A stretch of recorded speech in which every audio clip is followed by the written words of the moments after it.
let's take a look at how we can work with a live, brand new mind map, in a webinar and how that could work. I'm going to call this one No Blogger Left Behind Q&A because I think I'm going to go to a webinar format for my Q&A sessions instead of just working with a teleconference. I think that could be a lot richer. And let's say we have, somebody who wants to have a discussion about niches, has a question about that. We may have a discussion and I may say, okay, well, let's get a little bit more relevant.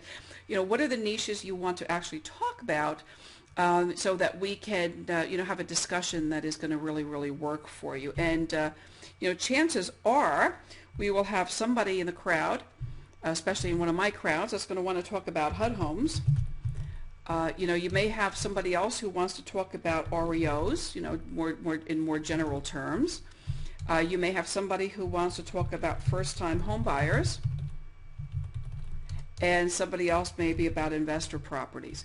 And then, depending upon where the discussion is going to be going, the subtopics could go out. We may want to be talking about developing categories or topics around REOs.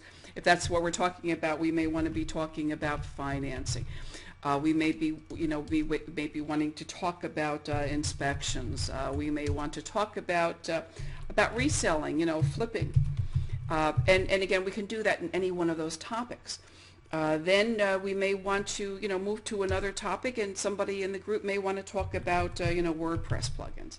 And we may want to, have a discussion there. We may have, somebody else who wants to talk about traffic, web traffic, web traffic, how we can accomplish certain things with SEO perhaps, how we can use social media for traffic. We might want to, to talk about something like that. So this becomes a really, really neat vehicle. A mind map becomes a neat vehicle to do that.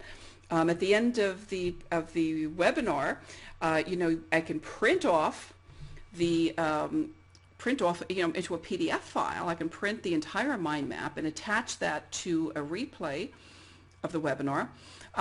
It also gives me an option, depending upon how our discussion goes, if we have it structured right, where I can, let's say I've got a 60-minute webinar and we cover, 3 things in great length. Well, maybe I can break that down into 20-minute webinars with the mind maps and then have discussions that become more like FAQ videos and a little bit easier to follow.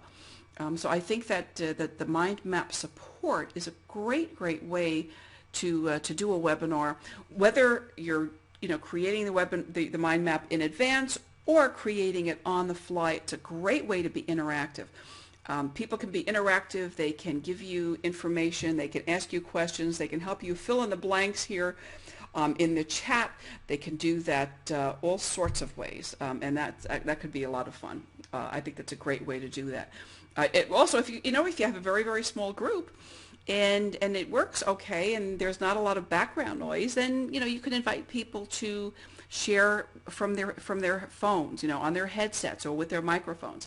That's something that you want to play with in very, very small groups, because that can become a little bit unwieldy. So don't try to do that if you have more than 10 or 20 people. Trust me, then it gets a little bit crazy.